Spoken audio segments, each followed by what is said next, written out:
Hey guys, Tisha here, and we are back for another Basketball Wives Orlando review. And I don't know why I'm doing this to myself.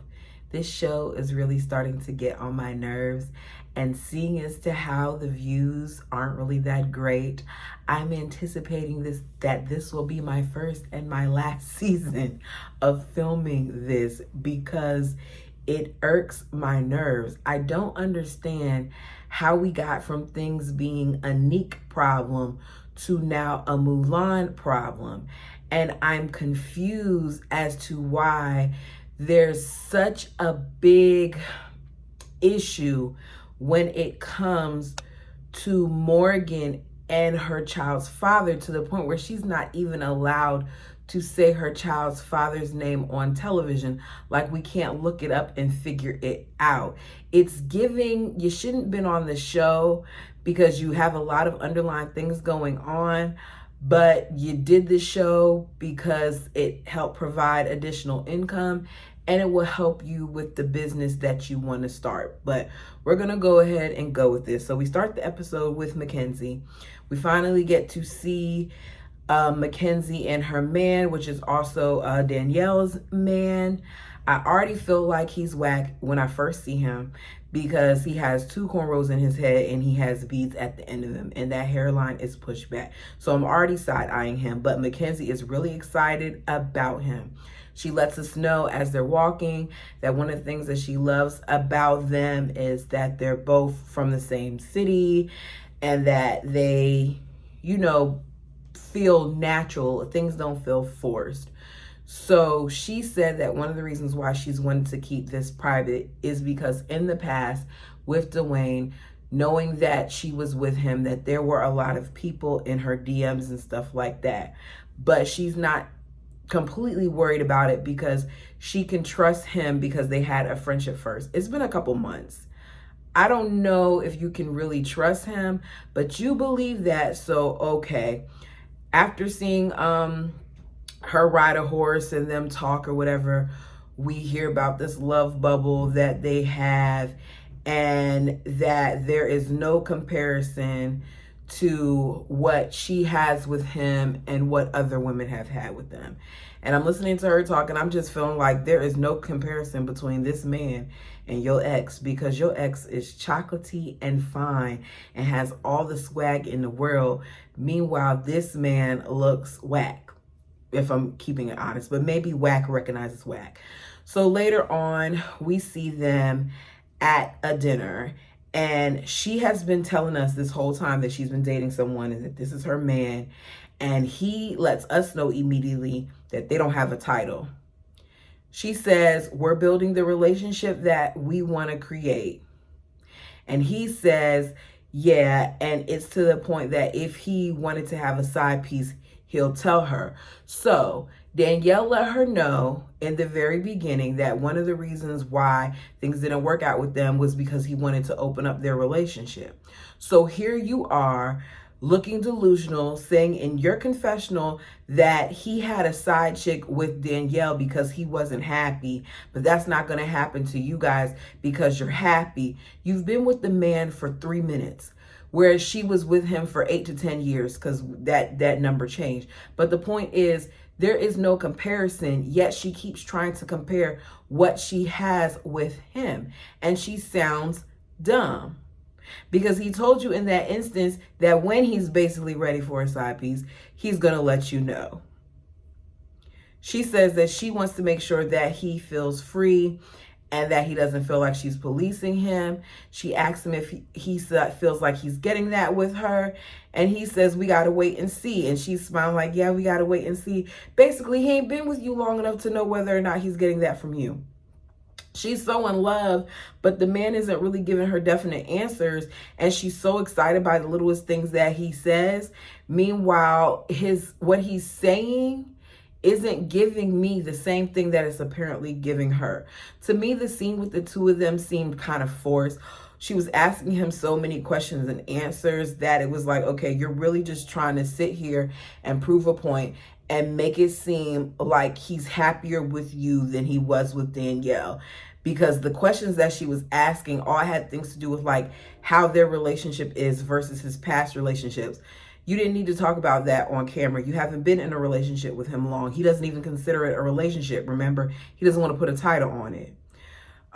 He says that one thing he can say about her is that her love and her level of care is different from anyone else that he ever experienced. She smiles at that and he says, do we have an understanding? And she says, yes. I don't, because I don't understand. I don't understand what any of that was. We get to Morgan. We find out that it has been 2 years since Morgan's divorce. So finally, we know the amount of time. So I guess I can understand why she still has a lot of resentment, because at this point, it's been 2 years. But it's too much. Like, Morgan needs to deal with her issues. She says that now that, you know, the divorces came and everything, she's finding that she has to be all things to her kids. So the doctor, the nurse, the cook, the listener, like all these different things. She said that her ex does provide financially, but he's not around them. We hear how she feels like her inability to get along with him is affecting her children. It's not always easy to get along with your ex, especially when kids are concerned. And you can go into it saying that if you all ever split, that you guys will make sure that you're good co-parents. But when emotions get involved, it kind of gets in the way sometimes. It's always one party that messes it up in the beginning. I feel like ideally, who wouldn't love to get along with their ex, especially for the sake of their children? But a lot of times it takes time for that to happen. Morgan then lets us know that for a long time, she blamed her mom for the bad relationship that she had with her dad. And now that she's going through things herself and she's seeing how much problem she's having with her ex, that she needs to apologize to her mom, because it wasn't her mother's fault that her father wasn't in her life, but she felt that it was. She said that unlike her mother really had to do it all on her own. Like, she wasn't getting financial assistance or anything like that from her father. Her father basically was with someone else, had a whole nother family, and didn't want anything to do with Morgan. So much so that the mom wanted to give Morgan up for adoption, but after she had her, she changed her mind. I do feel like we have to be careful of what we tell our children. I'm not saying don't be honest with your children about things, but the fact that this was revealed to her the way that it was, and Morgan knowingly has abandonment issues, Morgan should have sought a lot of help before she got into anything serious, because it seems like she brings that into her relationship dynamic. And I'm not just seeing it with a mate based on what she's saying, but I'm also seeing it with her friendship. We later see Morgan talking to her daughter and straightening her hair. She's telling her daughter that she wants her to do multiple sports so that she doesn't get into trouble. As she's talking to her about different things, her daughter brings up that she's starting to get used to her dad being away, but it makes Morgan nervous because she doesn't want her to feel abandoned like she did. And I believe that. I know for me, one of the hardest things for me to do when it came to my child's father was to leave, because I didn't want my child to not experience what it felt like to have a two-parent household. That's not how I went into it. I went into it knowing that he was going to have that, because I was able to have that for, you know, the earlier years of my life.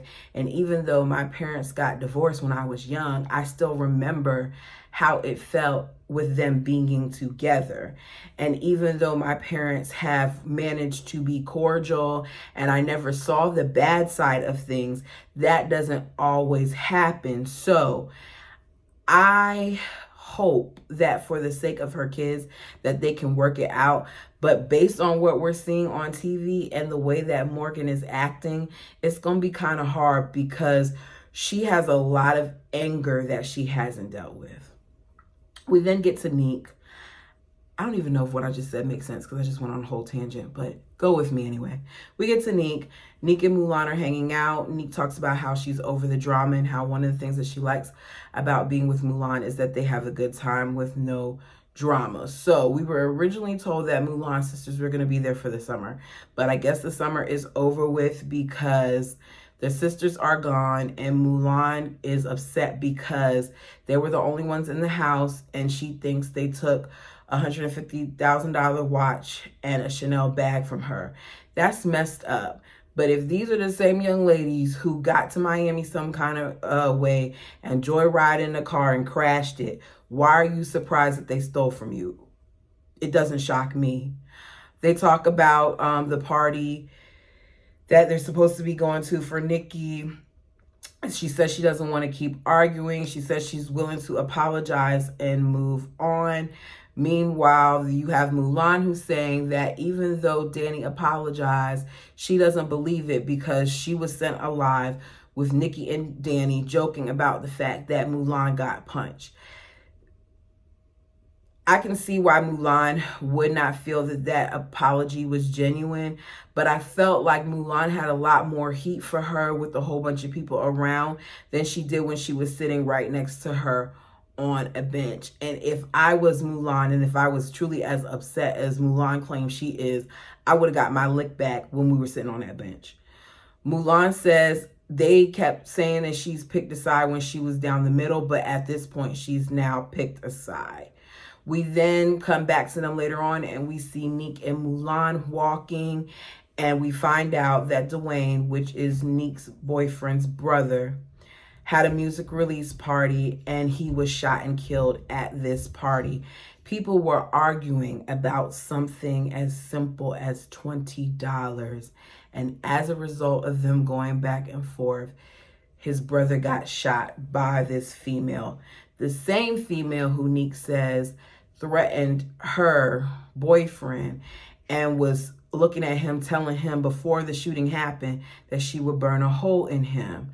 So Neek is just reflecting, and she's saying, like, you know, she misses his brother. She was very close with his brother, but she also is just trying to be there for Dwayne because he's her best friend, and she's just really thankful that nothing happened to him, because she's like, when the girl was looking at Dwayne, I was ready to fight her, and my mom is who pulled me back and stepped in. And if my mom hadn't stepped in, who's to say that either one of us would have been here? Because if I got to fight in, Dwayne would have probably got in it and it would have escalated to something else. This is why I do not go to a lot of places, that I'm real skeptical about certain events, that if you're having something at your house, a house party or something, I'm going to ask you who's going to be over there. Not because I don't trust people, but because I don't trust people. I don't want to put myself in any situation where I can be put at risk, because tomorrow is truly promised to no one. And look at how quickly that situation flipped, where they were celebrating an album release to then his brother being killed, and then it happening with all of them there right in front of them. The amount of trauma that has to have taken, it's deep. Mulan then talks about how, you know, she found out about her brother's death and how she's been through it. And, you know, there are bigger things going on. At the end of it, though, if Neek needs her, then she's there. They hug. That's the end of that scene. We see Danielle in the gym working out with the NBA development trainer. She talks about how the court is the release for her, and she doesn't think about Rashad and Mackenzie as much. I just want her to stop focusing on them and just focus on your kids and balling. That's it. We then get to Nikki. We know that Nikki has claimed to rent an Airbnb for the slumber party. She says that even though she has issues with Mulan and Neek, that she still wants them to come to the party. We see people arriving. Ashley is being driven by her husband. I thought maybe she was being driven by him at first because maybe she was going to drink, but she just wanted to get dropped off by him. She reminds us yet again that she's not someone who lowers herself to drama, but a lot of this group is drama. Neek arrives and says she isn't in the party mood, but she's coming because she wants to give his boyfriend time to himself. And she wants to get her mind off of the sad things that are going on in her life right now. We see all the ladies arrive. The energy seems to be good until Danielle and Morgan arrive. Apparently, Morgan got served at her address because her ex wants to lower his child support and not pay into the trust fund for the kids. And she believes that Ashley is the one who gave her ex-boyfriend her current address. Let me know down below if you think Ashley gave out the address. Danielle says Morgan runs a tight ship, so someone had to give him that address. They walk in and they're twerking at the door. It seems okay. They make their little slick comments under their mouth, but then they play this question game, which eventually turns ugly. Ashley says, can I skip it if it's boring? Morgan chimes in and says, you're boring. The problem that I have with Morgan is she does not find out facts before she gets angry.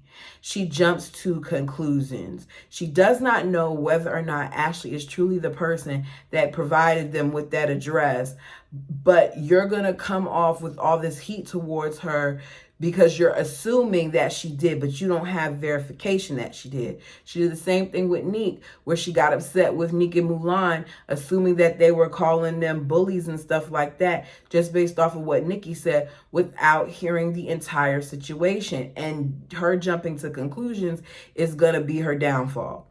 Ashley asked Danielle, like, what do you wish you got more credit for? And she said, like, basically my patience, because I'm sitting here in front of Mackenzie and I'm being civil. And she was being civil in that moment.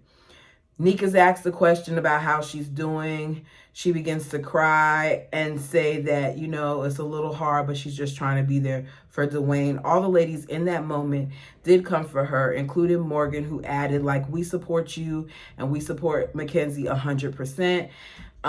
Mackenzie says that one thing that she loves about Neek is that Neek is a very supportive and loving person, and that she's happy that Dwayne has her. Morgan then asks Ashley if she gave her ex her address. She says, no, I didn't. Of course, Morgan doesn't believe her, and she begins to stand up and she walks up on her. Security tells her to back up. She says, I'm not going to touch her. Then she says, I should walk her like an effing dog. Ashley says, in confessional, she posted behind my store, so of course he could figure it out. She says, if you don't want people to know where you're at, then stay off social media. I don't know who to believe in this instance. Part of me feels like Ashley didn't post her address because Ashley says she doesn't have her address. But if he really wanted to find out, like, he could find out. There's people who hire private investigators and find this stuff out. It's really not that hard. As she's being pushed back by security, she says, I will kill you over my effing kids. Ashley asks, did you threaten to kill me? Morgan says, yeah, I am. Ashley says, you threatened to kill me, so do what you're going to do. Morgan repeats, I will be. This is not good. This is why I don't like a whole bunch of arguing, because if you're arguing back and forth with me and you say the wrong thing, I, Tisha, am going to fight you. Know your truth. And my truth is, I don't like to do a lot of arguing back and forth. That's one of the reasons why I always say in my videos, like, we can agree to disagree, but let's keep it respectful, because respect goes a long way. And this whole situation, it would have got my nerves up. I would have had to go, because I don't do all of this. And a lot of them did that during these scenes. She said, it's not a threat, it's a promise, and I'll lay you out. She said, I was just in your face and you weren't and you didn't sit there saying anything. But now that I'm back and they got me moved away, now you got a lot to say. Danielle says, what I want you to do, Ashley, is I just want you to stop inserting yourself in stuff that has nothing to do with you. You have that ring on your finger. And she's like, that's none of your business.